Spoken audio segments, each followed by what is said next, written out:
Rewind-A-Dynamite from the post-wrestling site. AEW, lighting up the fuse. Sit back and enjoy the bubbly as we hear from John and Wai Ting. Where we're going, we don't need roads. And if the buck stops here, this thing might blow. Everything you hear are opinions of the show. And if you don't like it, go to the forums and let them know. Hello, everybody. Welcome to Rewind-A-Dynamite. It's John, Pollock, and Wai Ting, refueled, re-energized, and here we are on a Wednesday night to talk about Dynamite and many other topics. How are you, Wai? I'm doing okay, John. Yourself? I'm doing great. I'm doing good. Good. Great. Are you keeping tabs of all the times all my answers? Not really. Maybe Brad is. Maybe the archivist is. Good, great. I mean, it's usually good, great. So I would say stats wise, it's probably at like a 92% good, or maybe 45% good to maybe 40% great. Sure. Yeah. I think that's a good range. I would like to see a graph at the end of the year, see how it fluctuates. But do you really mean it though? When I say I'm good? Yeah. I mean, I don't think I'm overselling the fact that I'm good. If you're having a bad day, would you be honest and say that you're having a bad day? I think I'm pretty honest when I have a bad day. So I'm not doing great. Today's really crappy. I think I've said that multiple times. I don't have terrible days. I don't think, everyone has their bad days. I think they're relatively in check. How about average? It's like, well, that's kind of good, isn't it? Like average in this day and age, if you can get average is good. So it's only good or bad. Like the threshold between those two is it's one line, Like I can expand if you'd like, if you want to get into like more the minutia of, a day it's really hard to encapsulate an entire day in a word, even a sentence. I mean, think of all you could achieve in one day, all the different things that could happen. Like I could, in a span of a few hours, I could win the lottery and also get mugged. And how do I recap that day? I mean, I would say it was overall good. If I won the lottery. Overall good? What if I got mugged and the lottery ticket was stolen from me? Okay, that would be bad. Yeah. Undoubtedly bad. Like if I won the lottery and then, you took my wallet, okay, I lost $50, sure. But I still won the lottery.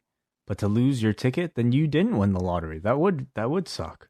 That's the deciding factor. Is the thing that was so bad, did it have a direct effect on what was so good? Or does the great thing that happened to you override any other negative experience in said day? Yeah, how bad was the bad thing and how good was the good thing?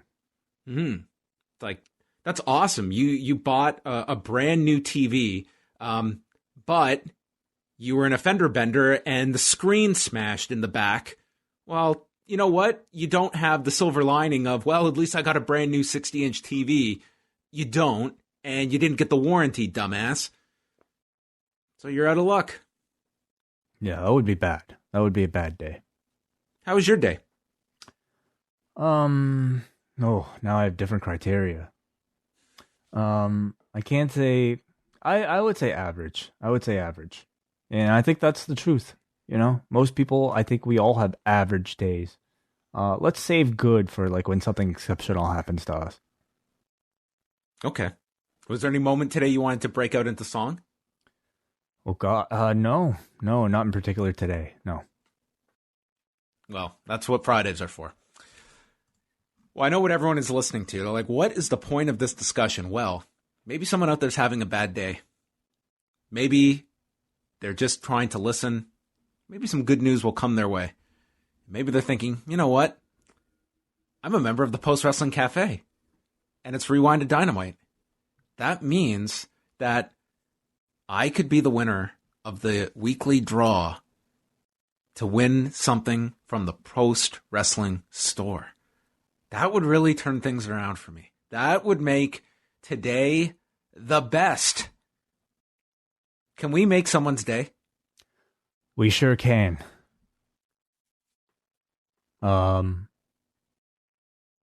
there's a lot of pressure on you because you have a lot of people you can choose from. Man, who looks like they might be having a bad day today? Okay. Well, I think you're looking for that. Are you killing time? No. I got it. Okay. Sean. Let's hope this person is going to be. This is going to be like a ray of sunshine coming down on this person. Yeah, Sean Cortesano from Brockton, Massachusetts. I hope this news means that you are having a bad day because you don't win. Psych. Wouldn't that be you just great? ruined their day? Yeah, they were having you teased them with a great idea. Yeah, a great day. Wouldn't it be great if I named somebody and then said you don't win? You're the runner-up. Just kidding, you win. Congratulations, Sean Cortesano from Brockton, Massachusetts. Any item from store.postwrestling.com. Toques. The toques are very popular right now. The toques are on fire, folks. Go grab a toque. It's going to be a cold winter out there, so bundle up from the store. Congratulations. Sean? Sean was his name? That's right, yeah. Well, excellent stuff. You know what I want to do before we get into the news? Can we start off with some good news? Oh, we should always start off with good news. You know what? Anytime you flick the like a news channel on, I think it should be a rule. Always start off with the good news. The headline should be the good news. Second page. That's where you can put all the bad news. We are breaking into our programming today. A man just donated half his salary to the local hospital. Now back to your regularly scheduled programming. We will have more on this at 6 o'clock. Never break in for information like that just says, that's really great. There's some really nice people out there. It's great, but at the same time, I'm like, I could probably skip that. I could probably tune in halfway through the news. I mean, it's not really urgent if it's good news, really. Well, you need a hook. Why? Why did this man make such a generous donation? Find out at 6 o'clock with exclusive comments. Yeah, I don't know. I mean, it's just not as juicy as like, this man was shot 5 times. We've got the video. Yeah, it's just not as attractive. So, I mean, that is sort of the predicament of headlines, isn't it? Well, that's a re-education of everybody. We need to embrace good news like we all do horrifying news, where we've just got to watch in horror at something that's happening. And how is this real? Thing is like, well, I think part of the reason why we're attracted to bad news is because we want to know how to avoid that situation. We want to know how to avoid being shot 5 times. So there's a sense of danger and urgency and survival that leads us to want to know about the bad news so we can avoid it. I mean, I don't completely disagree with you, but this year we have been hit with a pandemic where every single day you are told what not to do. And I see a large amount of people who say, you know what? It's not going to apply to me. I'm okay. You have gotten you could not have more warnings about how dangerous all of this stuff is. And yet, you know what? It's something else altogether. I can't really speak to that, but I mean, I don't know if those people are necessarily watching good news either. They probably have other bad news that they're attracted to. Okay. Enough. This is a wrestling podcast, right? I think so. Yes. Well, let's get into do you want to start with anything else before whatever you want? Whatever you want. Okay. Well, let's chat about the news. Starting off the top, I'm going to start with some great news, and that was an update from our friend Jim Valley, who wrote on Tuesday, "Hey everyone, I'm out of isolation, appreciative of your donations. Maybe Brian and I can do a show together when I can talk." And we've talked about all the health problems that Jim Valley has been going through. I was so happy when I read that. It was just like a great update that he's out of isolation and seems to be doing much better. That actually is some good news. That is great news. Legitimately good news. Yeah, really happy to hear about that, and hope he's, really on the mend. It sounded like he he's been through a terrible ordeal. So hopefully, he's through the worst of it. I mean, it's shown that the entire wrestling community is really pulling for him. Mm-hmm. So great news there for Jim Valley. Let's go over to, I guess the big story tonight going into Dynamite was the late change to the show where Sonny Kiss replaced Joey Janela in the Title Eliminator tournament against Kenny Omega. Earlier in the day, independent wrestler AJ Gray had posted that he had tested positive for COVID-19. This had come after he had been on the collective shows and had come out of that, and he had 3 negative tests, and he's been adamant he does not believe he caught this at the collective. But after having those 3 negative tests last week, he worked the Game Changer show on Saturday, which was in Silverado, California, against Joey Janela. And then he stated that he took a test Monday and got the results. And I mean, AEW, I think, doing the only choice that you could have and the most responsible one, taking Joey Janela off the show, which they announced. This was late. This was about, less than 2 hours before the show that they announced this switch, and Sonny Kiss was inserted, and it ended up being a 26-second match with Kenny Omega. So I guess they will await now, once Joey Janela can pass their protocol, that we'll see him back in AEW. Mm-hmm. They did announce that it was Janela who took himself off. That's what they said on the show, yeah. Excalibur had stated Janela took himself off. In either case, I mean, the result would have been the same. Yeah, I mean, if wrestlers are going to be working elsewhere, like, this is going to be a continued possibility everywhere. It's a situation that's kind of like unique to AEW in that they allow their on-screen weekly talent to work elsewhere. But that's, these are the contracts that they have. I also think it's worth mentioning that, for some of these wrestlers that have come forward and announced that they have a positive test, there's always going to be people that are going to come down on these people. And I just think that, that's a really bad thing to do, that you're going to scare a lot of wrestlers that, if they get a positive test, it's not so much the idea of being deceptive, but the idea of maybe talking themselves into believing, I'm sure I was fine at this show.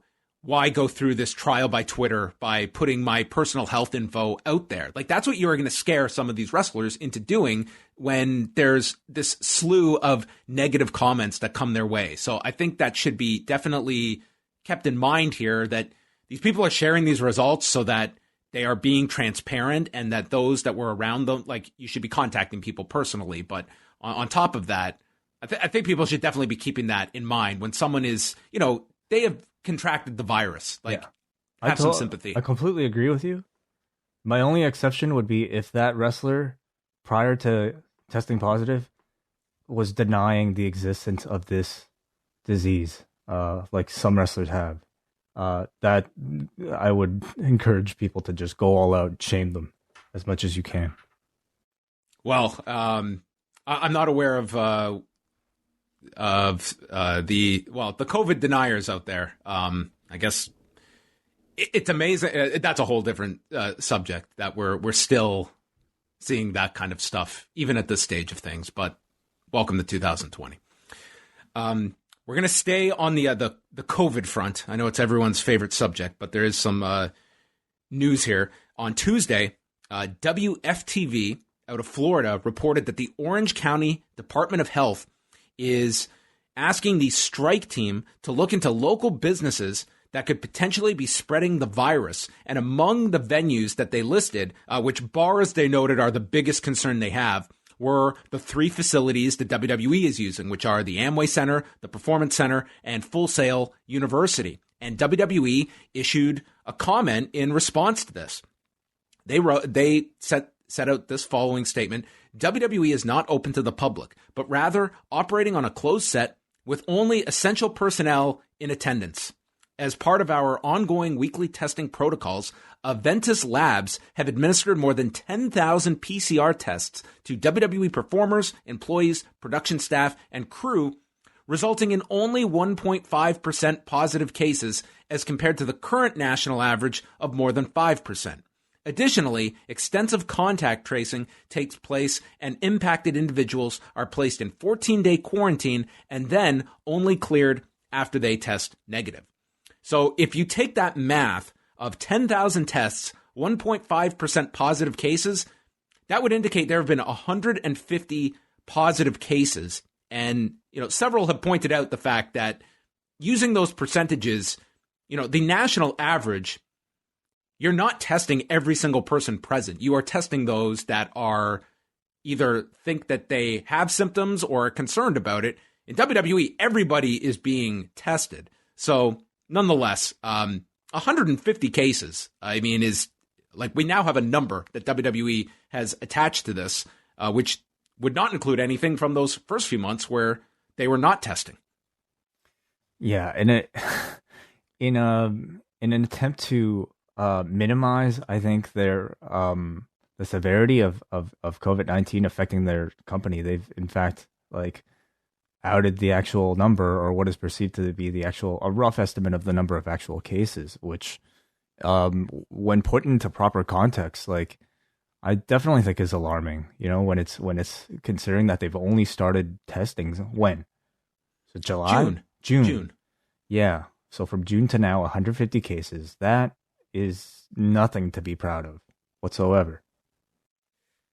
Yeah, and I don't know how far this kind of investigation goes with the Orange County Department of Health and how much jurisdiction there is and what this really entails. We know in Florida, it just we have kind of been watching at a distance. This is a state that seems to be business first above all else. That, I don't think anyone foresees WWE stopping in any of these venues as long as they want, especially in buildings that they own in the case of the Performance Center. But I think the numbers are kind of the takeaway from this. Certainly, you can say WWE, they're doing more rigorous testing now than before, but that's a significant number, 150 cases that we can now attach to this. Now, we can contrast that. Ring of Honor just wrapped up their latest television tapings, and the Baltimore Sun had a pretty thorough feature and kind of broke down what ROH was doing. And, ROH, I think, has been right at the top level of companies when it comes to preventive measures and protocols. It noted in the article that after this last set of tapings that one performer was sent home after testing positive and 3 others were sent home after working on events where someone had tested positive. No one is named here, although Danhausen did reveal last week that he was one of them that had gone home, and that these performers, it had been reported in the Observer, are being paid for all of this. Joe Koff was interviewed in this article. He said that it took months for them working with the Maryland State Athletic Commission to come up with protocols. And so those that are taking part have to take a COVID test 2 weeks before. They then go to Baltimore and they have a hotel where they check in, take a test, and then they are isolated in their hotel rooms until they get a negative test result. At that point, they can only leave their room to go for a jog or to a social distance gym that they have set up. And then at the tapings, get this, after every match, they are cleaning the ring. Masks are worn right up until they have their matches. And then after the tapings, there's a final COVID test taken for contact tracing purposes.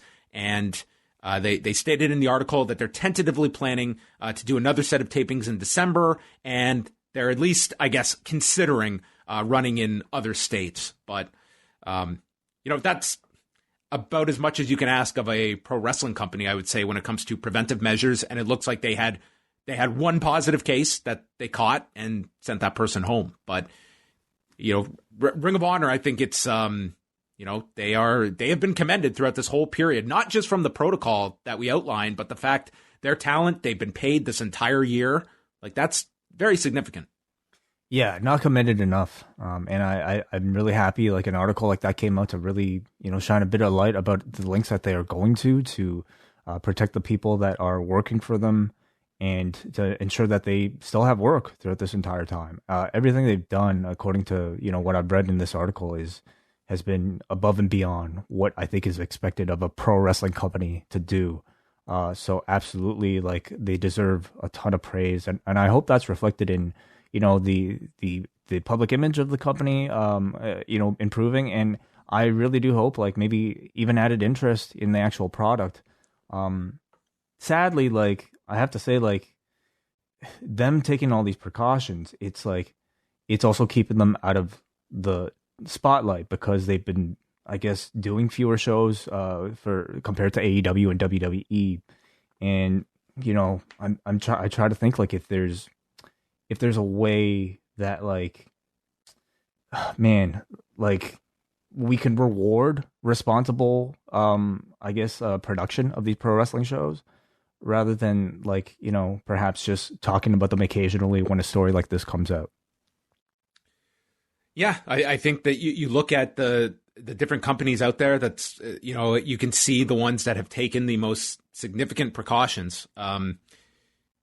Yeah, I think with Ring of Honor, I think more than anything, like, if you're a talent there and you've gone through this and realized, like, man, you could have, like, financially, you could have taken a much larger hit this year, that I would imagine that that's going to breed an enormous amount of loyalty for a lot of these performers, knowing that this company had your back during a pandemic when they very easily could have said, we're not running shows, we have no revenue coming in, and therefore you're not being paid during this time. It could have been way worse for many of these performers. And I would imagine there's going to be many who will weigh that when at some point in their career they're looking at, a competing offer or something. I'm sure they will go back to this time period, and that will weigh heavy on whatever decision it is about, whether to leave this company or stay, knowing, like, this to me is something that you do not forget something like this. Perhaps. Raw from Monday night, down 4% in their viewership, 1,777,000 viewers. They were down 9% in their 18 to 49 number. That was compared to the draft the prior week. This was going against the NFL game that did 11.3 million viewers. The difference this week was that they had a much lower first hour. So while there wasn't, you had the overall drop because of that first hour, throughout the show, you didn't have much of a third hour drop because of that lower first hour. They were only down 6.5% this week from the first to the third hour, compared to 16.5% last week. So that's a silver lining. There was an increase among young males by 11%. All of their 18 to 49 demos, male and female, were down 9%. And it was interesting. I looked at the numbers because it's been 6 weeks now with Monday Night Football competition. So I looked at the previous 6 weeks without football competition. They are only down 38,000 viewers, and they're equal in their demo number. Like, to me, the NFL has not had this gigantic impact on Raw, looking at, like, a 6-week average. I think that's some good news, but to me, it also tells you that, like, the people watching right now are your most diehard pro wrestling fans that aren't really watching anything else, no matter what the competition is. It also, yeah, I guess makes you wonder how. I think it's the ones who, it's like, WWE is their priority. They are not, fans that are migrating off to, or, like, this kind of represents the core. Right. And I guess, what does that say about how much further it can drop? Are we at sort of the base, or we've plateaued? Or what does it say about acquiring those fans that might watch football but not wrestling, once football is over? I think it's also worth noting, like, one thing, like, this took a big hit on the NFL and WWE in 2016 around the election. And I was listening to a show the other day. The NFL is down roughly the same that they were in 2016. But for, like, do you expect, like, with all these big, like, cable news is doing, like, numbers that are through the roof, when that lessens after the election, do you think WWE sees any kind of difference based off that instead of looking at football? Or do you think that this is kind of, there's not going to be much of a bump once the election is over with? I really don't think it'll be a direct result of like the election being over. If anything, I think it would have to come with something with the product itself. I feel like if you're somebody who's choosing to watch cable news over pro wrestling right now, you are probably going to be choosing to do something else, or watching something else than pro wrestling once the election's over. I want something sane. I'm going to put some pro wrestling on. Yeah. I don't know. I personally don't really see that. Raw was still fourth for the night on cable. So, I mean, as much as we look at like where these numbers are in relation to other cable programming, I mean, they're still, finishing in that top five consistently. In Canada, they did just over 220,000 viewers. So they were fourth for the night among sports programming behind the Major League Baseball programming that was on. The NFL programming. Let us move on to what else did we have here? Andrew Yang was on Talk is Jericho on Wednesday. It was largely more so about him running for on the Democratic ticket to try and win the leadership. And they did talk a little bit more about pro wrestling, and specifically his plans that if the Democrats win the election, that he can find himself in a position where, he said that he very much wants to pursue this of WWE talent and whether they should be classified as employees, and taking this case up with the National Labor Relations Board. He, even in kind of, selling this idea, he does kind of pump the brakes here, noting like there are going to be some difficulties in this because, typically it's going to take present members of WWE to kind of step up here, or ex-performers. And that's always been the history of these kind of movements is, are there going to be, when push comes to shove, are there going to be those performers that are ultimately going to stand with this, with the concern of what that might mean for them? So I don't know. It's one that I view with a healthy amount of skepticism that this is ultimately going to be something where we see a reclassification of independent contractors in WWE, or if it even reaches the stage where it would be ruled upon. You have to go through so many different steps, and seeing the blueprint in MMA through what Leslie Smith has been doing, like she was just trying to get fighters to anonymously sign up for Project Spearhead, which was this group to just get numbers together to be able to try and classify themselves, just to take the beginning steps. And it was very difficult just to get fighters to sign up anonymously. And that to me is a much more free enterprise system than we see among WWE talent. But, Andrew Yang, I think it's one where this election, pro wrestling, there is kind of this interesting topic that's attached to it. Whether it's actually able to materialize is another thing. But Andrew Yang seems to be the one that is going to champion this, and we'll see if there's actually substance to this, if the Democrats are in power, and if this is something that can get pushed through and be a real subject. No doubt, like any change that's going to take place will probably take years and tons of litigation to properly put in place. But I think WWE will fight that so hard. And that'll be, you're right, it would probably be years. But at the very least, I think throughout the history of this entire thing, might be closer than we've ever been, by sheer fact that this is even getting discussed and it's even getting talked about by a relatively mainstream figure in Andrew Yang, who just so happens to be a lifelong wrestling fan that cares enough about this thing that it at least stands a chance that this thing might be on a future president's radar. So just to even I think have more of the audience be aware that this is a problem, I think that's progress. I think that's, at least a tiny baby step in the right direction. It was also interesting that Chris Jericho brought up in this, that one of the big differences in AEW is that, unlike WWE, the talent, they are not paying for their rental cars, their hotels. That's all covered by the company. And that might seem like a small thing, but it's for a talent that's on the road, that's a significant ease on your budget if you're a talent.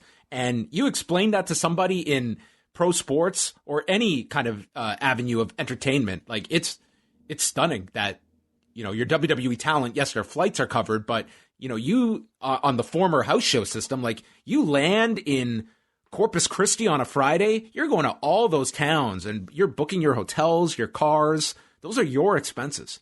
Yeah. And I think the way it was brought up by Jericho was the fact that the cons are running AEW like they're running an NFL team or like their football team, and that's, I guess, paying for flights and paying for travel and expenses and things like that. So even a talking point like that not really getting brought up and discussed until a conversation like this, I find kind of fascinating. So I mean, it's a combination of having wrestlers having I was gonna say wrestlers having more alternatives now, but I guess I don't know how many alternatives they really have this year now that all this stuff has happened, but at least AEW is presenting a system that shows you can run a company by fixing some of these issues.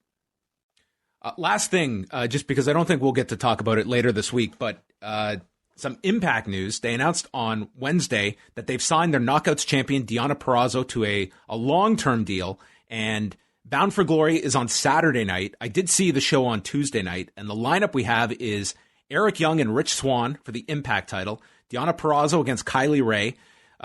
We have a 4-way tag title match with the Motor City Machine Guns defending against the Good Brothers, the North, and Ace Austin and Madman Fulton. Rohit Raju, Chris Bay, Jordan Grace, TJP, Trey Miguel, and Willie Mack in a 6-way intergender scramble match for the X Division title. Moose against EC3, that will be their on-location match. They're going to fight in the narrative that EC3 is controlling. In the narrative? What? It sounds really wild, but EC3 I thought was really great on Tuesday's show. He did this taped segment with Jimmy Jacobs, and he is a promo that was significantly above the rank and file on Tuesday. There were some very good promos for this go-home show.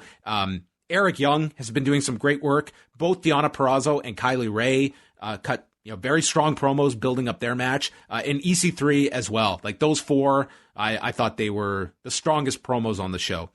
And then the rest of the card has Eddie Edwards against Ken Shamrock, who's also being inducted into their Hall of Fame on Saturday. And then a Call Your Shot gauntlet match with AC Romero, Alicia Edwards, Cody Deaner, Brian Myers, Havoc, Heath, Hernandez, Larry D, Rhino, Taya Valkyrie, Tennille Dashwood, Tommy Dreamer, and one mystery person. If Heath or Rhino win, then Heath also wins a full-time contract with Impact Wrestling. If neither of them win, then Rhino is fired, and Rhino will be entering the gauntlet first. So the winner gets to choose any championship that they want to challenge for. Let's get into Dynamite on Wednesday. Coming up this week. Coming up this week, we've got Thompson and Bushby's Wrestling Adventure, as they're going to be chatting about Slammiversary 2018. While we're all talking about Bound for Glory, they're going back to Slammiversary from Toronto in 2018, a totally different roster. Yeah, it's a chance to hear those two talk about an event that I I still remember pretty well, but I'm just really curious to hear more of Bushby and Thompson talking together. It's a very fun chemistry that the two have, reviewing old wrestling shows every 2 weeks, and that'll be available on the British Wrestling Experience feed, but we'll probably have it up on our free feed as well. So watch out for that and subscribe to the British Wrestling Experience. Yes, for sure. Check that out. On Friday, we'll have Rewind to SmackDown live at 10:15 p.m. Eastern Time. We'll also do a Hell in a Cell preview on Friday night and take your calls. Saturday is a very busy day. We'll have a UFC 254 preview show out Friday with Cody Safdie joining me, and then the post show Saturday early evening. The pay-per-view should be over by 5 o'clock Eastern, and Phil Chairtalk and I will go live at youtube.com/postwrestling for a whole rundown of the card from Abu Dhabi, featuring Khabib Nurmagomedov and Justin Gaethje for the lightweight title. And Saturday night, it's doubleheader day at Post Wrestling. Nate Milton, Davey Portman will be hosting the Bound for Glory post show and take you through all of what goes down from Nashville on Saturday night. And then Wai and I are back Sunday night with the Hell in a Cell post show. We'll be live for our double ice cap and espresso members of the cafe to chat about the card that, as was pointed out tonight, has less matches announced than AEW's next pay-per-view has announced. Oh, wow. Yeah. Interesting. We've got 4 matches on Sunday, which is fine with me. I'm fine with a 4-match card. I am too, but I'm sure they'll announce a few more after Friday. But again, our friends at Up Next have a really busy week. Not only can you listen by this point to their NXT review tonight on their feed, but yesterday they released a version of their best match ever, Hell in a Cell, talking about the greatest Hell in a Cell matches of all time. And if you have your thoughts, please share with those guys. On tomorrow on the free feed, they're also releasing their latest movie review. This time talking about Batman Returns. So all that you can find for free on the Up Next feed by searching for your favorite podcasts. And then this weekend for Bound for Glory and for Hell in a Cell, Davey will be running live watch along. So youtube.com/upnext to join those guys. Watch with your friends. And the biggest news, no more double cupping of drinks as Tim Hortons embraces the sleeve. I mean, they've always had sleeves. I don't know why, like, they wouldn't just do that. Dude, when I read this, that because of this double cupping practice, they will save roughly 200 million cups from being tossed in the garbage every year. 200 million. That's insanity. Yeah, that's insane. I don't know why they wouldn't have instituted this before. Did they just wake up today and the environment was a concern? They've been throwing 200 million extra cups out. Well, I don't even know why they use black lids or dark colored lids, because we can't recycle those here. I think that not enough like a lot of like smaller coffee places encourage this, but your big chains never. And that is like bringing in your own thermos just to have them fill it up. You can't now, but I'm saying even in regular times that it's not something. Starbucks, they'll do it, but they don't really make a big deal out of it. Tim Hortons, I've never seen that ever. Yeah, that needs to be something that's more. Well, I was going to say more widely accepted, but you're right. Right now, that's more difficult. Could be health concern, could be a time concern too. Like imagine giving a thermos through like a drive-through window. But like certainly like something more sustainable as far as like the cups and the plastics. And maybe you have different recycling, I guess, rules where you live. But in Ontario, or at least in Toronto, you can't recycle wax coffee cups. You can't recycle black lids. And most places use both of these things. So it's just like it's awkward placing one of these things in the garbage. It's like big and full and just takes up space. So. I'm all for the sleeving. All right, now we can get into Dynamite. We had the 4 opening round tournament matches in the World Title Eliminator. Kicking things off was Wardlow against Jungle Boy, and I really liked like the premise of this match because I thought this was like a really interesting match of who goes over, and I think like a deeper point is that in watching it, I never had any doubt that I was going to get a finish for this, even though you could make the arguments of like, who are they going to beat here? I think that's a bigger effect that people get drawn to, like not just AEW, but AEW's in that, under that umbrella of you have faith that when a match is booked, you're getting a finish. And we got one here. Anytime they announce a match, I always at least have some level of anticipation for it because I know in the end I am going to get a winner or a loser. That is huge. Raw, you mentioned, or what is it? Like it's different, I guess, for the pay-per-views, but even then, like, man, sometimes you have like bogus finishes. Oftentimes you have bogus finishes there too. But how many times do we do a preview and there's some like big match and one of our options is always, well, someone can do a run-in and screw this guy or something like that. Like that's not where, like, not to say AEW is immune from doing that, but it's hardly a crutch. And they kind of are, actually. Like, when was the last, like, how many DQ finishes have they had over the past year? Oh, I'm not even saying, like, I'm just saying even a run-in, because DQs and countouts, that's the whole premise of Brandon Cutler and Peter Avalon, is that there have been none on Dynamite. And here they have had 2 on Dark. Yeah. So, Yeah, like and at least that's pay-per-view. Like if it's a WWE pay-per-view and they announce something, I'm like, okay, we have a higher chance of getting a finish here.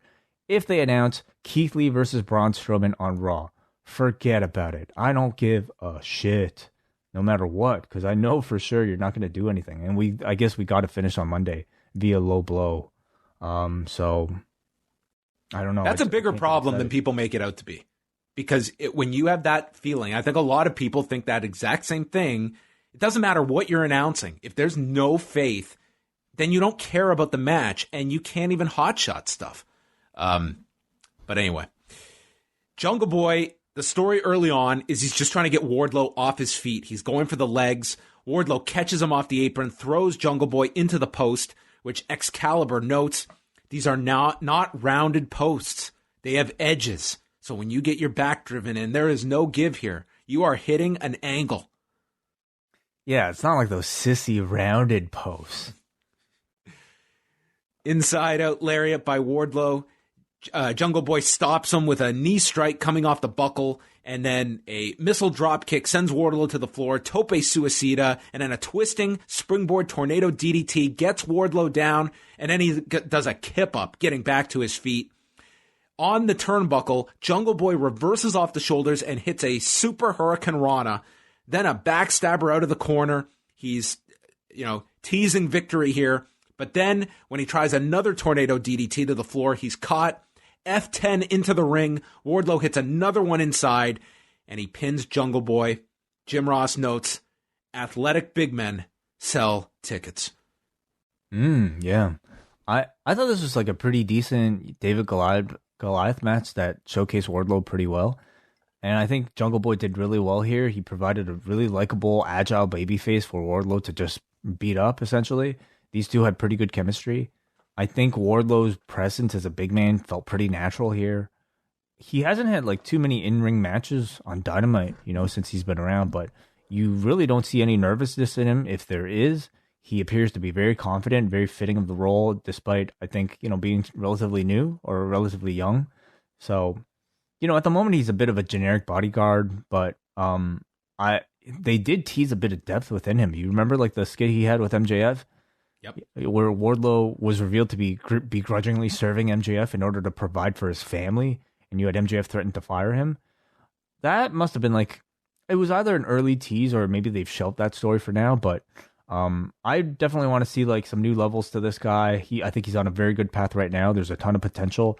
Maybe the tournament will kind of help him level up. Yeah, the only thing standing in front of this guy is the depth in AEW, because I see a lot of potential in him when they're ready to pull the trigger. It's very athletic. Like, you can see that he's, not like, a guy that you can snap your fingers and he's a top heel, but I mean, he has that foundation that, he just needs time, experience, and I think he could be a very big deal at some point. And I'm sure they see that in him. Then we have, they showed clips of additional content from last week after they went off the air of Eddie Kingston's promo attacking Moxley, telling him that he'd die for the sport. All he has is wrestling. Moxley went off to make millions as an entertainer, and he's going to make Moxley quit. And they confirm that it is an I Quit match at Full Gear, with Jon Moxley requesting this match due to the fact he has beaten the top 5, and therefore AEW has given him this match with Kingston. Oh, interesting. Okay, I like the explanation.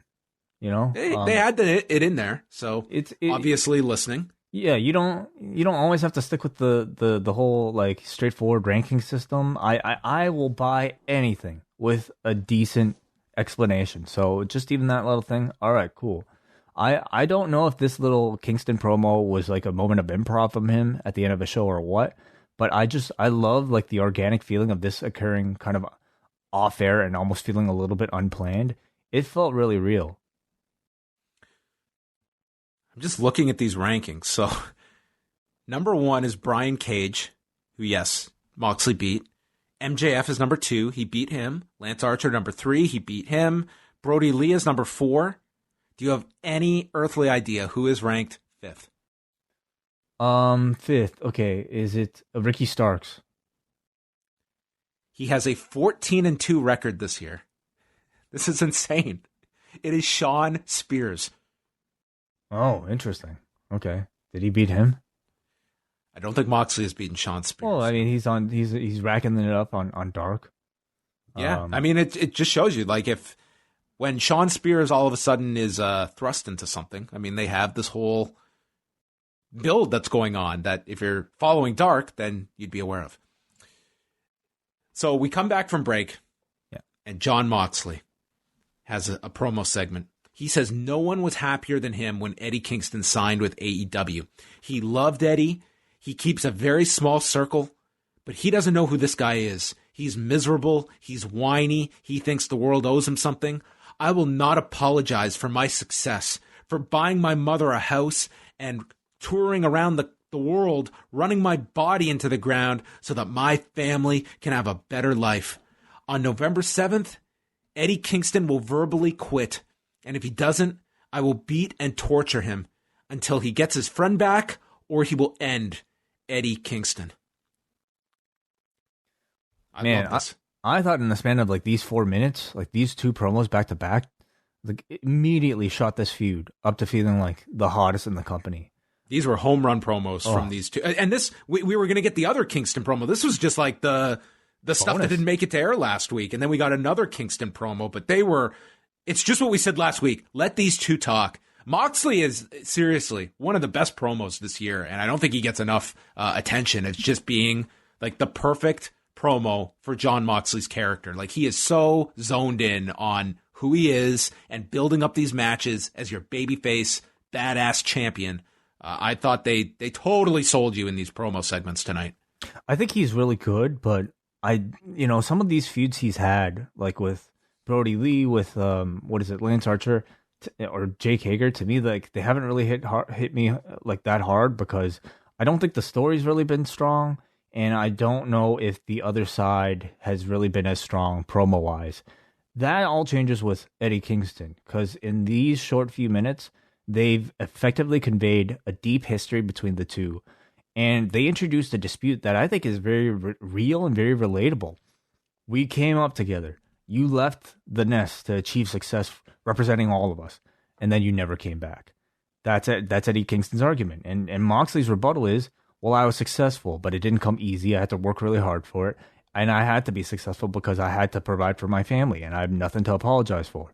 Both men have really compelling arguments, and in the end, it makes a situation where I really want to see the two of them fight. So, man, like even like adding the I quit stipulation at the end of it, I don't know if the idea from the get-go was like, to have Moxley choke Kingston out and have him pass out, because like that match came about because Lance Archer couldn't make it that day. So I don't know if that was always the idea or not, but the idea that this guy passed out to you in a prior match. And then it leads to him Moxley challenging him to an I quit match in order to actually get him to verbalize quitting, I think is just an incredibly logical, sensical way of introducing a stipulation to a wrestling match, rather than just, throwing them out mindlessly just to sell a pay-per-view. Like the whole thing like has been a really, like step-by-step logical story. Just setting up the first match. It was just Kingston clinging on to that fact that like he technically didn't get eliminated in the Casino Battle Royale, which, I mean, it was just like, who's the person to be the substitute? It's the guy who said he wasn't eliminated. It made perfect sense. What would have been great? I really believe like it would have been great if he won the Battle Royal and the next match lost a 2-minute match and you never heard from him again. Yeah, exactly. Or I'm trying to think what to a table. Yeah, and then we wouldn't do a finish in the I Quit match because it would hurt either guy too much. Yes. Sonny Kiss and Kenny Omega, our second opening round match. We've got a new intro for Moxley where this music is playing. Omega. And just sorry, yeah, I have Moxley written down here, but Kenny Omega, yes. So Justin Roberts introduces Omega, the mega champion of AAA, PWI's #1 wrestler on the PWI 500, the Wrestling Observer Wrestler of the Year, Sports Illustrated's Wrestler of the Year, the man who broke Meltzer's scale. He is so fluent in Japanese that he sometimes translates for Michael Nakazawa, and once performed in North Carolina. And we see a silhouette of Kenny Omega as these two women are out sweeping with brooms as they cut into battle cry as Omega comes out as just the most detestable heel. Yeah, it's his new, very over-the-top, cocky heel type of entrance. We are reestablishing Kenny Omega. This is where Excalibur mentions that Joey Janela removed himself from the match. Omega shakes hands with Kiss, V-trigger, one-winged angel, and pins Sonny Kiss in 26 seconds. And afterwards picks up Kiss, gives a hug, but is doing it in such a disingenuous fashion that you clearly saw what this new direction for Kenny Omega. And part of this was like, the way Kenny had set this up was the idea that he's this incredible tournament wrestler. So you got the sense, man, this guy's going to have his own little mini G1 in 3 weeks. And he comes out and just runs through Sonny Kiss, which for where they're going probably works best. Do you think that this was the mirrored match that Janela would have had? Or do you think that this was adjusted for the replacement? I have to think it was probably a similar match.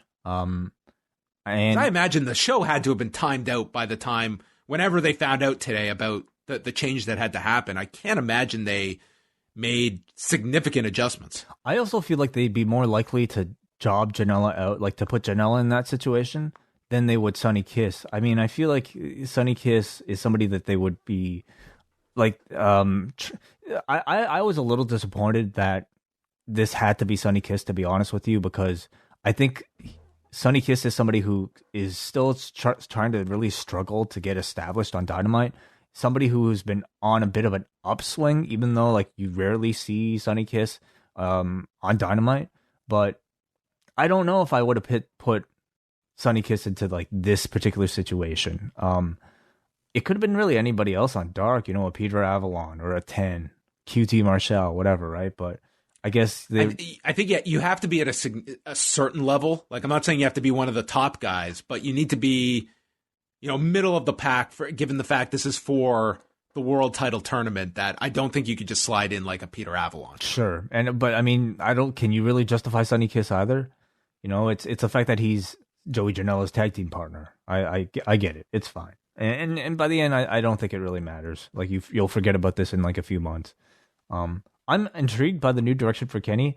I think if you really look at the show, like it does kind of show that there are a lot of ambiguous heels in the Elite right now.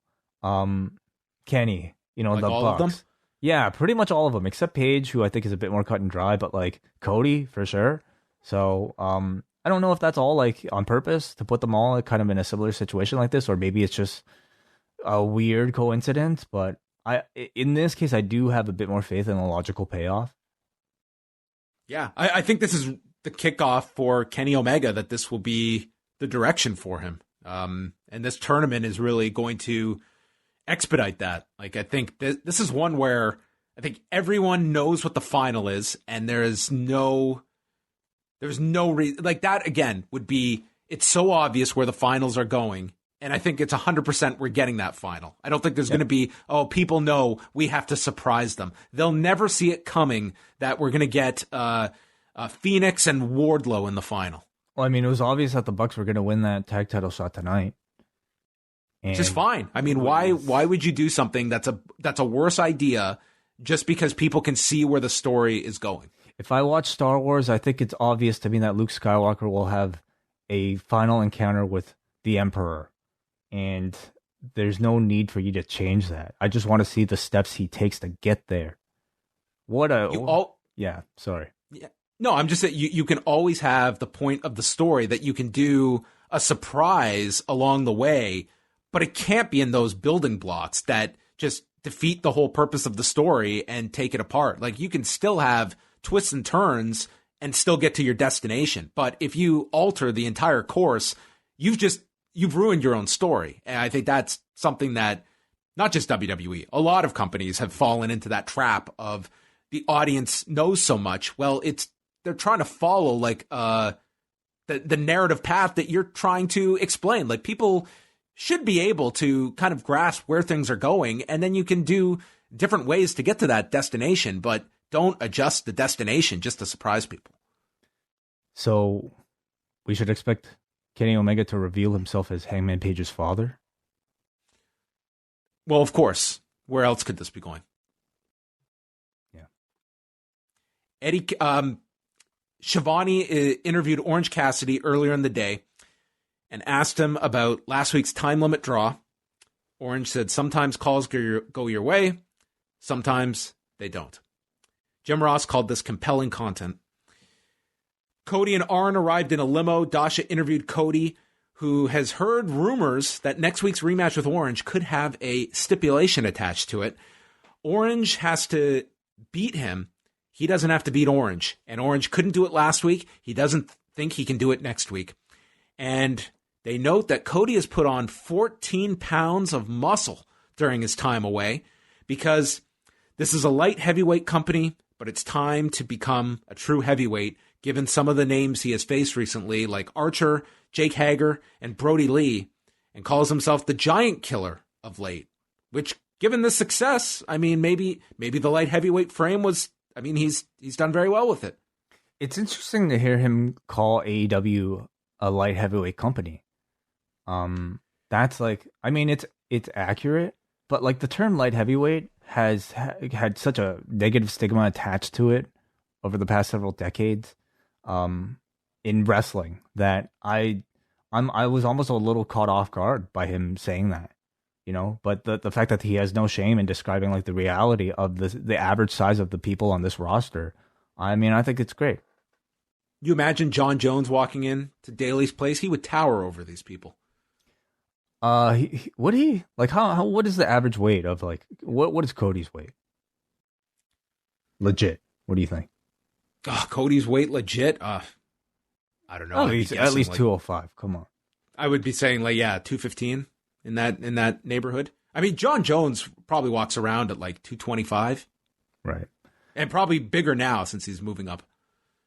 Yeah, you know, Cody, I don't know about you, like, but I thought he came across like very subtly cocky and almost dismissive. Like, he had a line here where he was almost complaining about how fast AEW is rebooking this match, and some lines about like not really giving Orange Cassidy a chance. So another ambiguously heel member of the Elite. Well, they're all consistent then. Yeah. Eddie Kingston laughs off Moxley's comments. He puts over Penta and Phoenix, as well as Butcher and the Blade. He says Moxley may have to call his old boss back to get his job. Moxley, he says, he had to become bitter and a snake. He said, I hate who I've become, but I had to, because my ends justify my means. When I wasn't a snake, I got nothing. But now I'm getting an AEW title shot. I've never quit at anything in my life. And John, you're going to have to go to a really dark place. And that's where I live. Awesome. Awesome stuff. I mean, these two don't really have a whole lot of time, like, to build to it. I mean, it's what?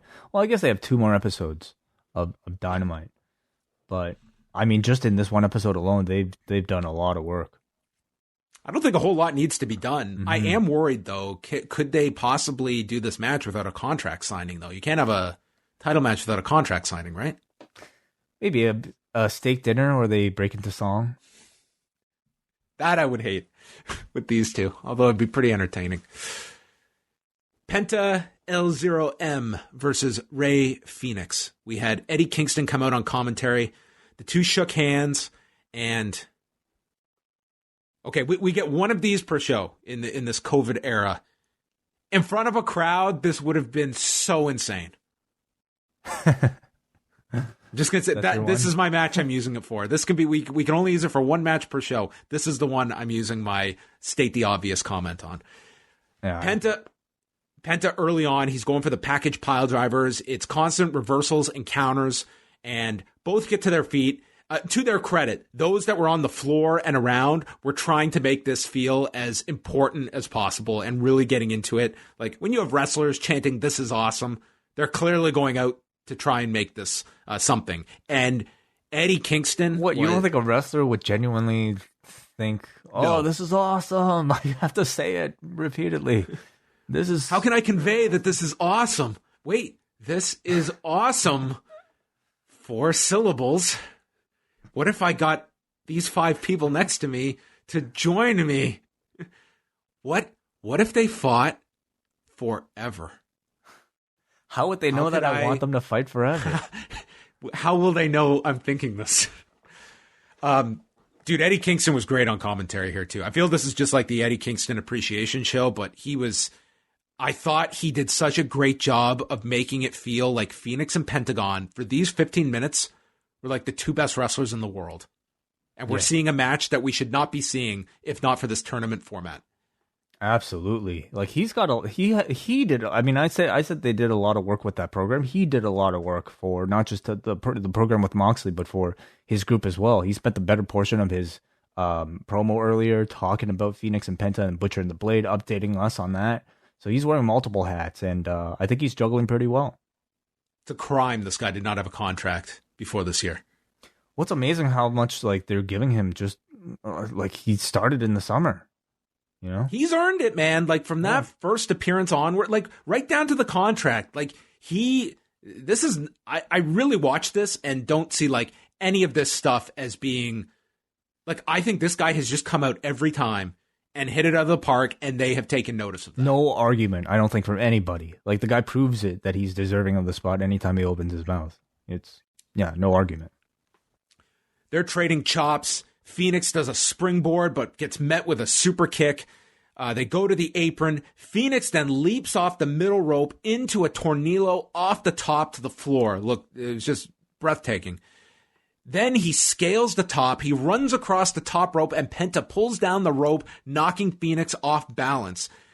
Penta then misses with a chop, slapping the post, and there's a sling blade off the middle rope by Pentagon later as they return to the ring. Then Phoenix hits a flying head scissors, and the announcers think that Phoenix might have had his bell rung here, and he seemed very shaky on the ropes afterwards. And then he springboards to the top, and after seeing like he was a little off balance, I was very nervous about this, but then the dude just nails a one-man Spanish fly off the top. Eddie Kingston is just putting these two over as just tearing the house down. Then Pentagon, after kicking out of this Spanish fly, does a pop-up to Phoenix, who rotates over in midair, coming down into a powerbomb, which looked unbelievable. Pentagon snaps the arm.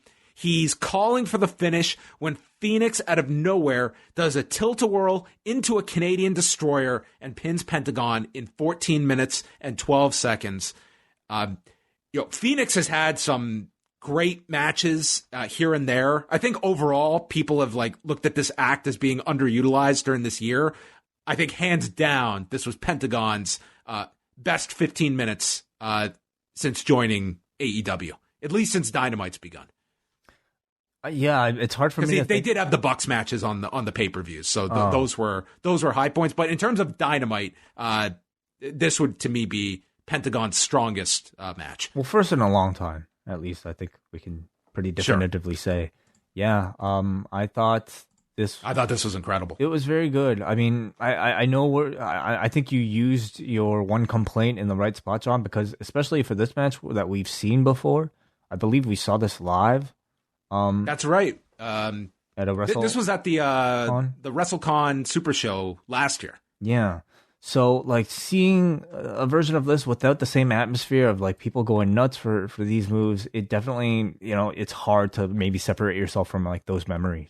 But I think it did its job by the end of making Phoenix feel like a very special underdog here, despite him being a heel as part of this team. I mean, of course, the guy's destiny is being a future top babyface.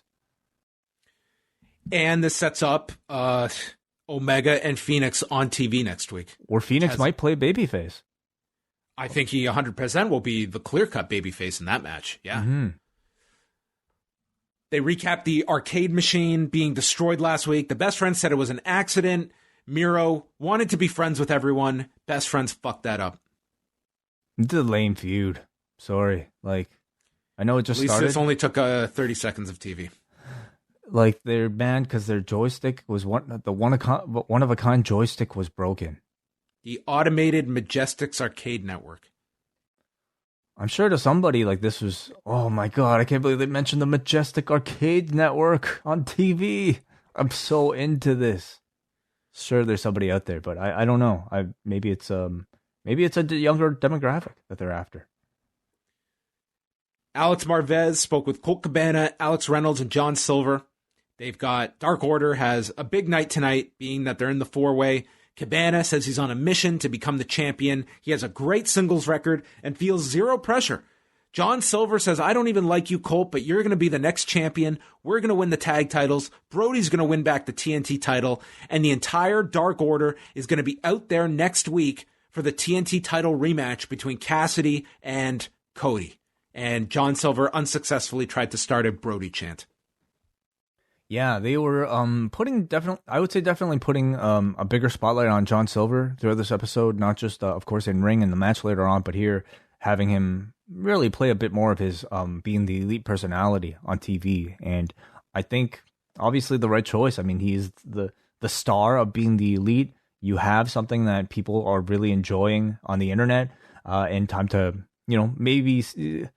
How did you feel about this transition? Do you think he came across well? I think he's a great personality. I do worry about them kind of exploiting it now so that it's becoming like they're just going to the well so often with this John Silver character. But I think it's ultimately good for the team. Like Silver and Reynolds now have that identity, and Silver is the star of the group. I guess it's just, you don't want him to just become like it's almost like forced at times that he's got to be like the overly energetic character that we see on Being the Elite. And it's just more and more time that's dedicated to it. Right. And what is the deal with Colt? I feel like I've missed something. Like, is he Dark Order or not? He's not officially in Dark Order. He's friends with them. But John Silver doesn't like him? Yeah, I guess not. That was news to me here.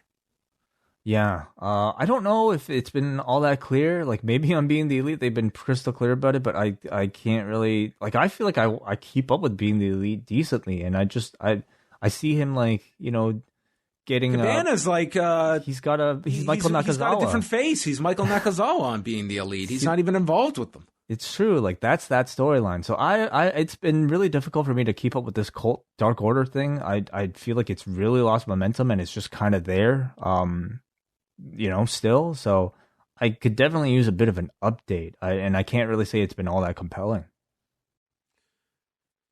Colt Cabana, Hangman Page, our final opening round match.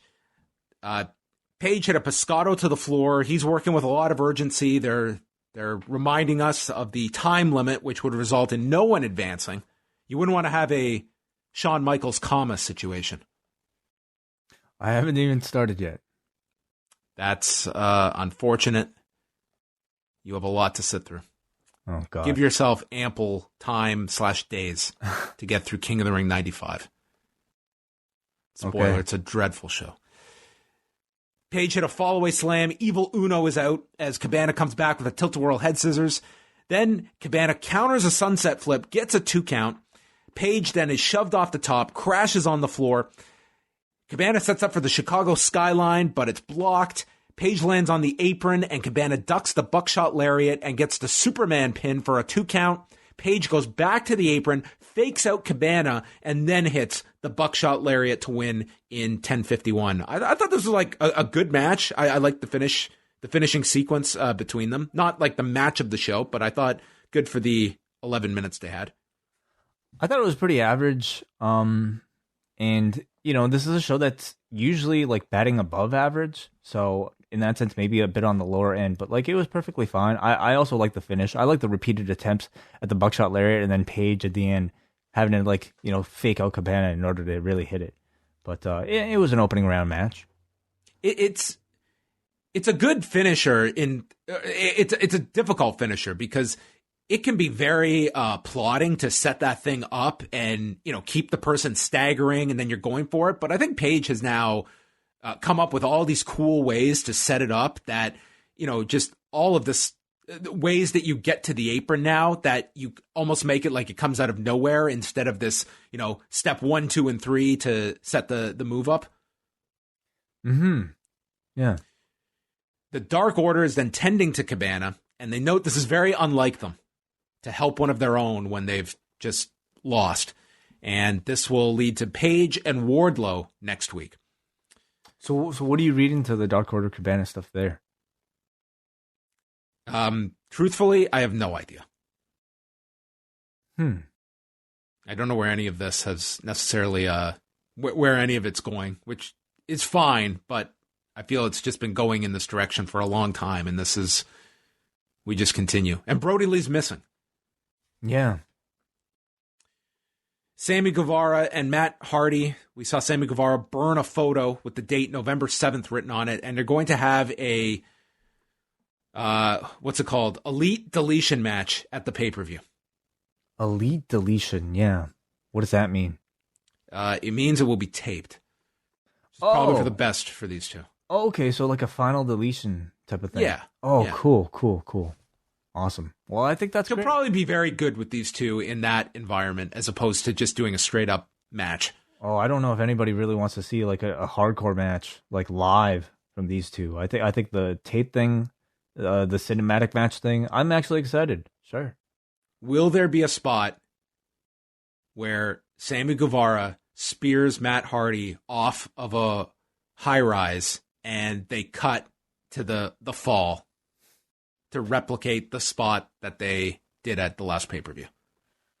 Ooh, I almost feel that has to be the end where it's Matt Hardy driving Guevara off. They can do it with like the cut or with a crash pad, and then that's the end. I think he should do it, but spearing him into the lake of reincarnation.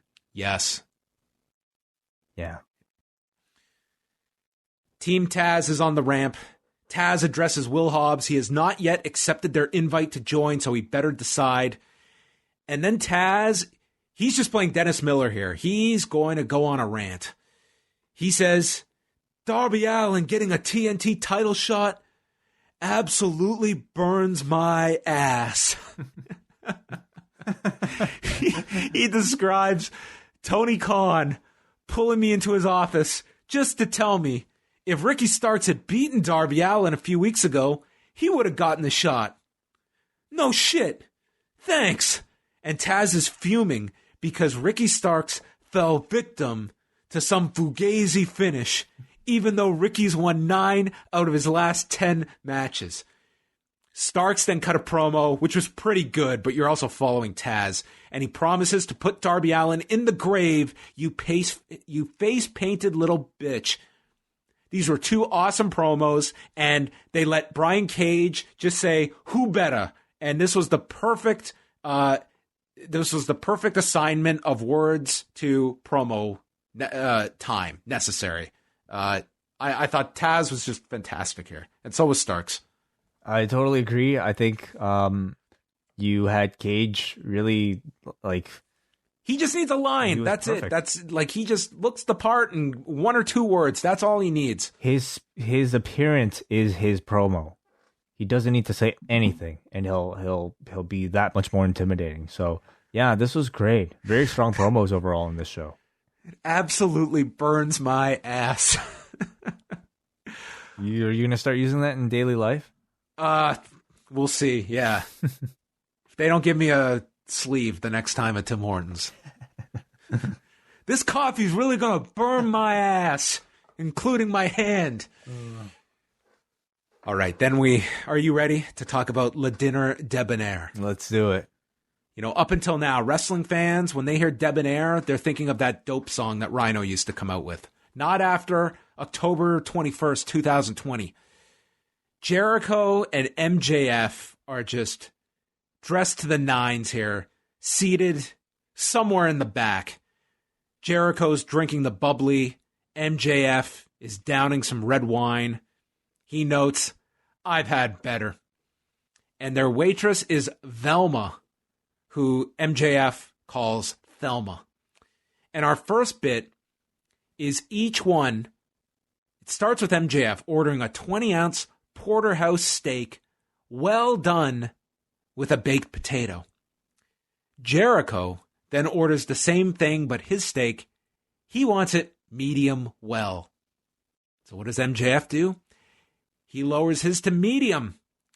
Then it ends with Jericho wanting a blue steak. Jericho tells MJF, let's cut to the shit here. You're being rude.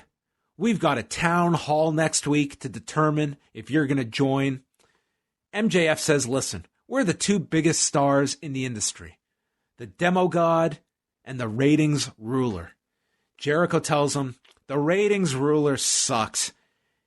And they both say it's got as much chance at getting over as Orange Cassidy. And immediately these two just look into each other's eyes and they see one another. And they can't help themselves as they proceed to break into song and dance.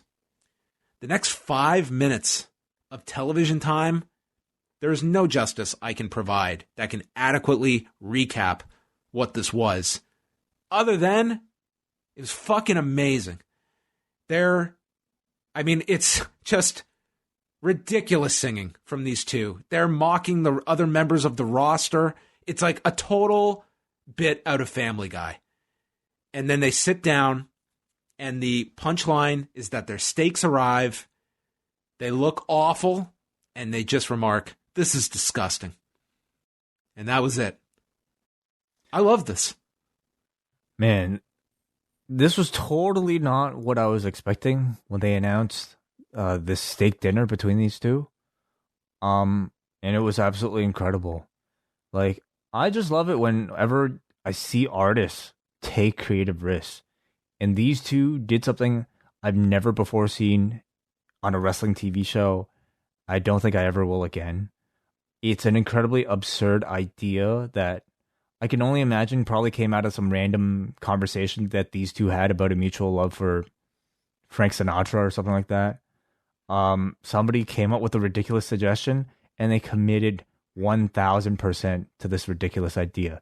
This song was impressive. The lyrics, I'm sure, took a lot of effort. They were like references to all members of the roster. Doing that whole coordinated song and dance with what I'm assuming are the Jaguars dancers in only a few takes, and then like the wraparound skit with the rare steak. I thought it was excellent, and I don't know. Like by the end of it, I'm like, man, wow! Like this was a really excellent way of like having MJF and Chris Jericho get along famously at a dinner to lead to the next chapter of this story. Like it totally it supports these characters. Like, can you imagine prior to tonight, these two, Chris Jericho, Le Champion, and MJF breaking into song, the two dastardly heels. It's like, I don't know. I'm never going to be one of those that, oh, how can you not like something? But seriously, I had so much fun watching this. It totally just reinforces these characters. Like, you can't break this down that this is some kind of awful thing, which, you know, any segment like this is going to have that critical debate about it. And everyone's free to have their opinion. But I had so much fun watching this. Well, some people just look strictly for, you know, sports in their professional wrestling. And I don't think this is a promotion that gives you that. I mean, WWE is certainly not a promotion that gives you that. But AEW Dynamite has, I would say, like, as far on the range of, like, you know, where Dynamite has gone, this is definitely out there. It's probably more on the level of something like a Firefly Funhouse, if I have to be honest. But I thought it was made with great care, and it was entertaining as fuck, and it was memorable as fuck. So this was the highlight of the show. I thought it was so fun, and again, I think it's just very indicative of, you know, someone coming up with an idea and they went head first into it. There was no like reservation from either. They were super committed to it. They Like, I really had so much fun watching the segment. And at the end of it, even if you hated it, it's like, it's the two big heels of the company that their characters would absolutely do something this ridiculous. So I had a great time watching this. Britt Baker, Kylan King followed that. Tony Schiavone says, I understand I'm going to be part of this town hall next week, and I won't sing. Well, he doesn't think he will, but come on. How could you resist? Britt Baker is wearing pink for Breast Cancer Awareness Month. And the two had a short match. It was 4 minutes. Kylan King is 0-11. The graphic read. Baker rolls and King counters out of the lockjaw attempt. We get a roll through. Baker ends up on top and hits her with the curb stomp. As Excalibur notes, she must be a Super Dragon fan. There's a flatliner that sends King into the corner, wraps her around the post, and then Rebel sends King into the ring. King returns with a head kick to Baker, and then Baker stops her with a sling blade, DDT, Fisherman's neck breaker, a stomp, and then is handed the pink surgical glove and applies the lockjaw in 4 minutes, 5 seconds, and Kylan King falls to 0-12. You know, in ring, the couple times we've seen Britt Baker since that Deadlift match, she is continuing to reestablish herself with a bigger mean streak. You're seeing it reflected in her added focus and aggression as she's doing all these moves. I thought you saw her really try some really good looking new things. Some pretty good chain wrestling from her early on. I really like how all of her offense targets the face and the mouth, leading up to the lockjaw, of course. So I have felt like she's been evolving her game, and it's been good to see. Next week on the show, which they said that they will return to Daly's Place. They said 3 live shows in November, with the next one being November 4th. So that would mean next week's show is going to be taped. They announced Hangman Page against Wardlow and Kenny Omega against Phoenix in the semifinal matches. Tainara Conti versus Abaddon, who they did note, Abaddon is ranked number 3. Cody versus Orange Cassidy will be a lumberjack match for the TNT title to prevent Dark Order from interfering. So you'll also have baby faces out there. And the Inner Circle's Town Hall. Mm-hmm. Which I guess we didn't get a Town Hall debate with the presidential candidates, so AEW is going to fill that gap. That's the day right before the next one. It's tomorrow. What's the format? Oh, shit, you're right. It's tomorrow. Yeah, it is tomorrow. It's tomorrow. What's the format? I don't know, but I heard that they included the ability to mute mics. Yes, yeah, they're going to have that function. Oh, wow. Amazing. Which won't have any repercussions at all. No one's going to lose their mind when they get muted. Oh, we'll see. We'll see what happens. But this tournament, this eliminator thing, we weren't sure if they were going to give 2 of the matches per episode. They gave the first round here, and it looks like we're going to get the whole second round next week. Well, I mean, it's you only got 2 shows, so we gotta run through these. All right. Next we had Matt this is where they announced Hardy and Guevara, the Elite Deletion. And then Darby Allin is with Steve-O. And we get our jackass intro. I'm Darby Allin, and this is the body bag roll-in. And Darby Allin has a half pipe, and he is placed in a body bag and proceeds to trap himself in the body bag and thrust himself down this half pipe.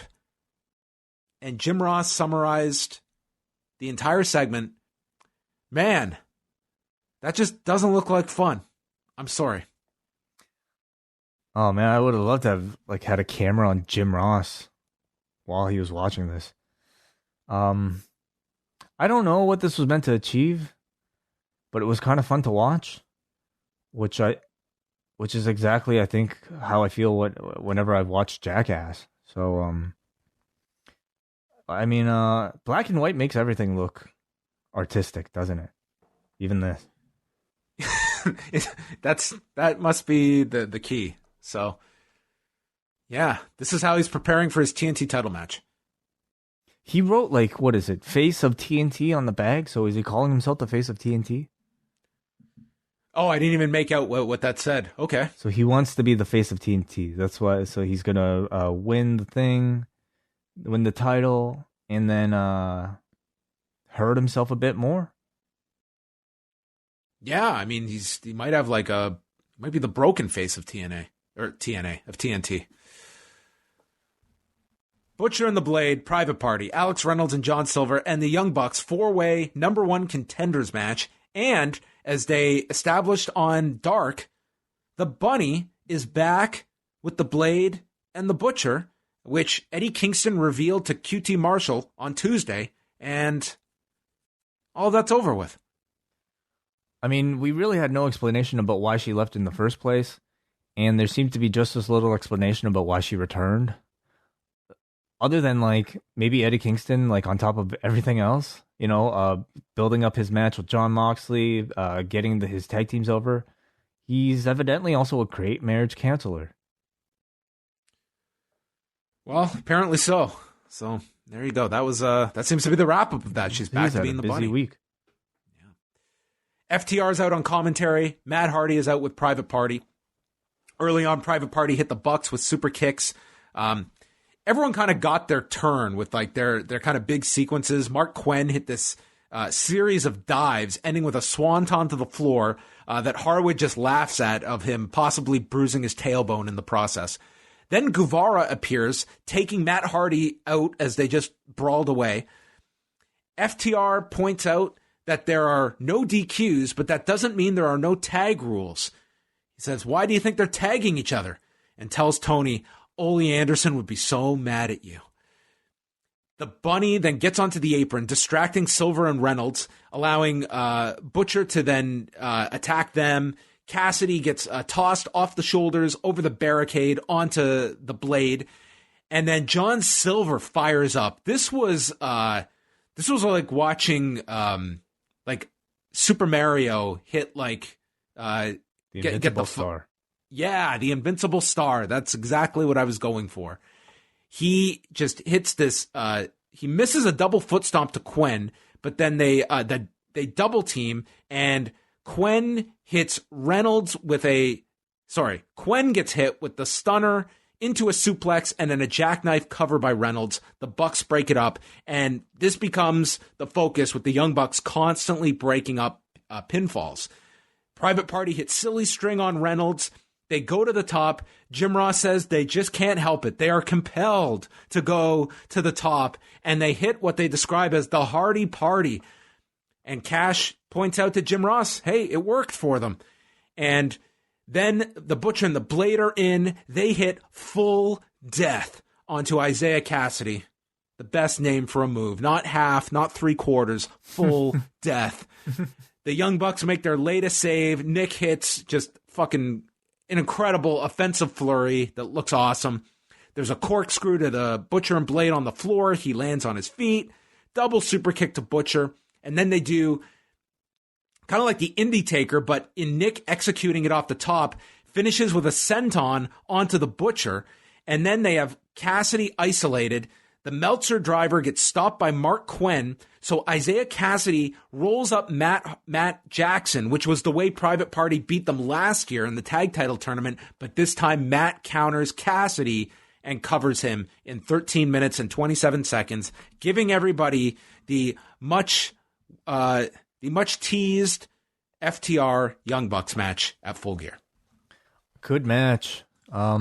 Good showcase, I thought, for Silver and Reynolds and Private Party as well. And really, like, Butcher and the Blade. I think they, everybody knew that this was going to be Bucks versus FTR, but they also saw it as an opportunity to elevate some of these other teams in the process. And I thought they were successful. Yeah, very, very good match, especially, the Bucks is kind of what everything was built around. Some great action, I thought, throughout many different parts of this, including all the stuff down the stretch at the end. And then FTR entered with beers, and Matt and Nick swatted them away. And then this mysterious timekeeper, whose face is hidden, attacks the Bucks with a chair, and they deliver a spike pile driver. Matt's leg is placed in the chair, and Cash Wheeler comes off the turnbuckle, snapping the leg, and the mystery man is revealed to be Tully Blanchard. So FTR goes off the air, having the advantage, and Matt Jackson with a leg injury 2 weeks out from the pay-per-view. Was this really any sort of mystery? Like, who was underneath that mask? I mean, like, this... Only if you thought it was so obvious that it was Tully that it must be someone else. Right. Oh, that type of psychology. Right. Yes. Okay. Well, yeah, I mean, everything is just proper, sets up the match, with a bit of extra... I guess it is notable that, like, the Bucks are pretty much being put on in, like, a full-on babyface role, it seems, right here. Kind of. This angle, certainly. But, I mean, throughout the match, they were still playing, like, the asshole Bucks. Yeah, true. And without the context that being the Elite has provided, where I think that provides much more of the depth, which you're either supposed to be aware of or you view it completely separately. But I would say of all the kind of shades of gray Elite members, I think the Bucks, it's the most awkward because you just want like a clear dynamic for FTR and the Bucks. Like it doesn't need to have any complications, and maybe that's the point of this angle at the end, is that it deciphers the two, but I will say it's hardly a clear picture. Yeah. I thought overall this was a pretty good Dynamite, but to me, like, the real standout things were the promos. The Eddie Kingston was excellent throughout this entire thing. John Moxley was fantastic. Good promo from Ricky Starks and Taz as well. And of course that, what do you call it? Dinner Debonair. Like that was remarkable.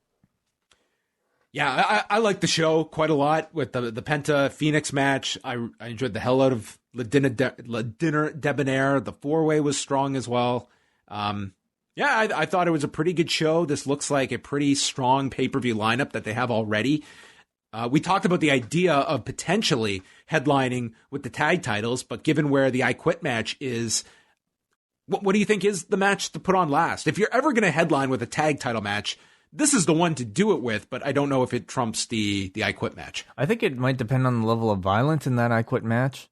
That, as far as like a match to end the show, if you're going to go like a lot of blood, like very violent, that might be the more intense match to go off the show with.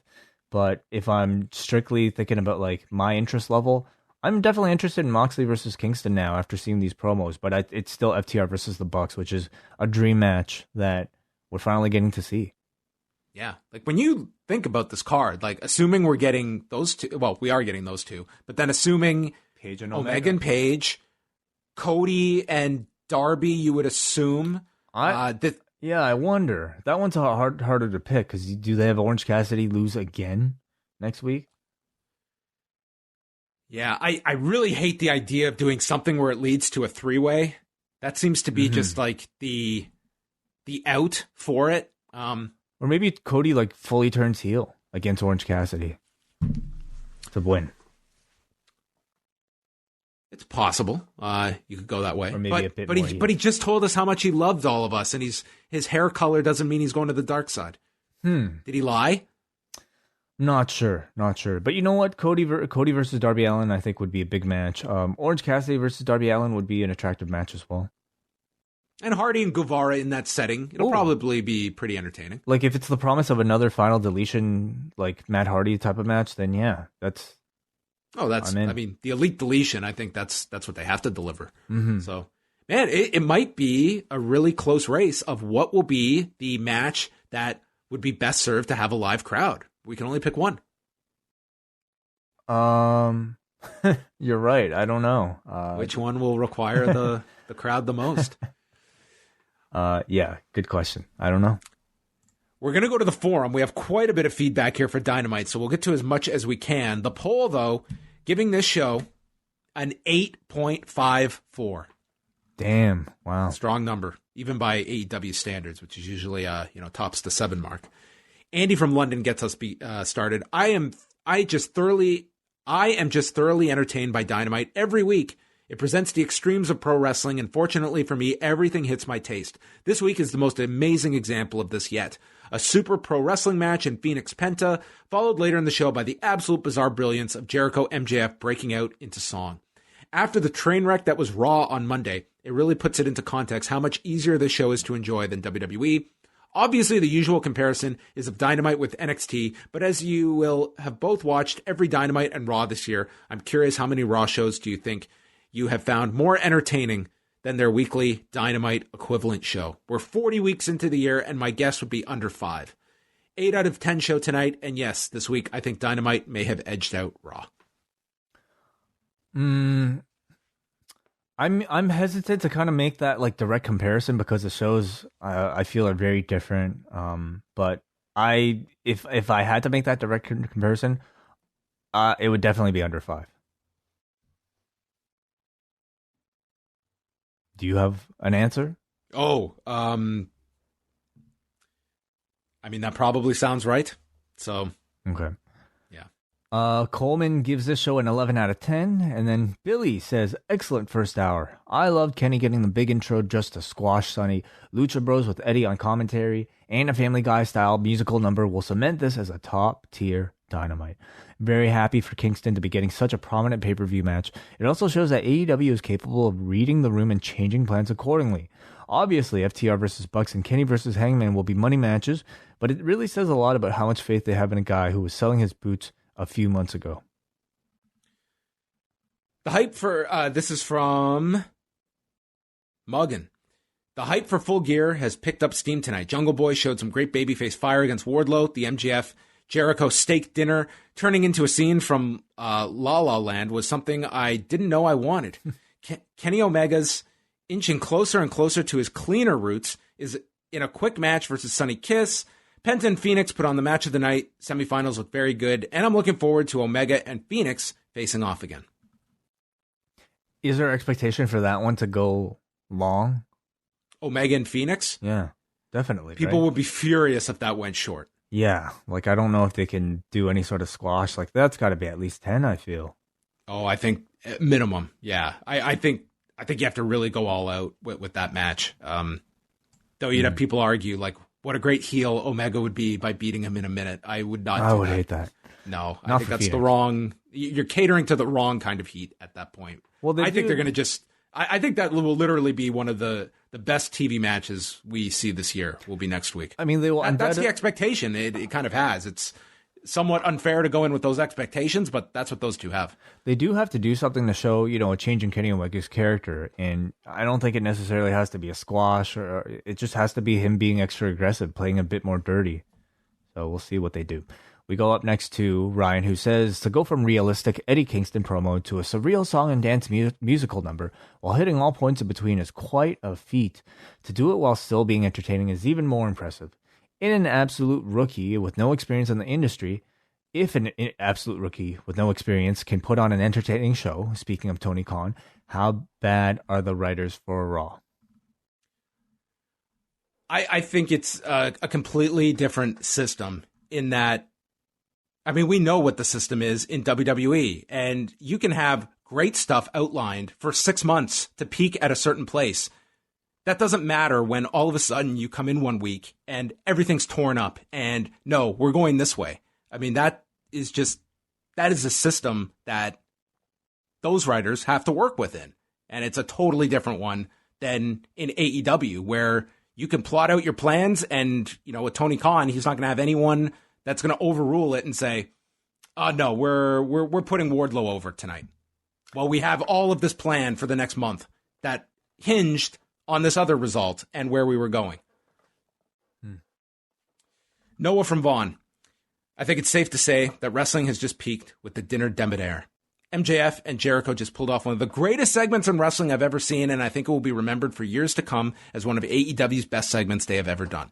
Incredible main event, and all 4 tournament matches ruled. Kenny had one of the greatest entrances ever. Moxley and Kingston's promos tonight were amazing, and their match at Full Gear should be fantastic. I love the show, 10 out of 10.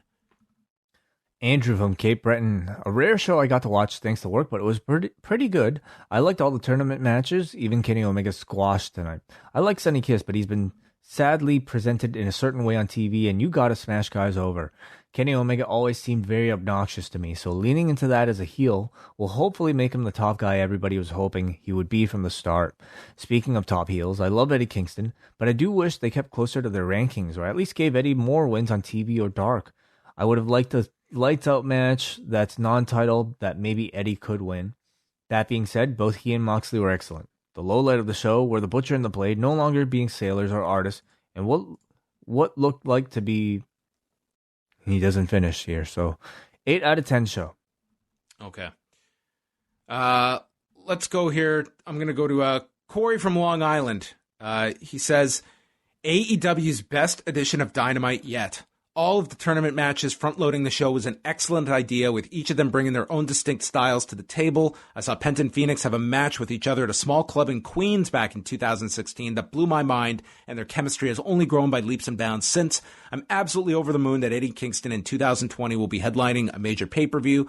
The fact that the build for this has also been great is icing on top of that cake. The main event was absolute tag team chaos at its best. True sensory overload with nail-biting, if slightly predictable, finish. And then there was the musical segment. I don't know if words can properly articulate how absolutely flabbergasted, astonished, and downright guffawed I was. Chris Jericho is simultaneously pro wrestling's David Lee Roth, Liberace, and Steve Buscemi, pretending to be a teenager, and this was him at his most unshackled. Whatever he has going on in his head from this moment forward, I'll be watching every second of it, no questions asked. 10 out of 10. Thank you, everybody, for your feedback. A lot of it for this one, so I think a lot of people maybe just enticed by that Dinner Debonair seems to be the biggest talking point. Yeah, maybe I was too skeptical of people's response to that. I thought maybe there would be some that would not enjoy it, but it seems, at least on our forum, it seemed to be pretty one-sided, that everyone loved it, which I thought it was a great segment. And to the point brought up several times, whether you will remember that segment 3 years from now.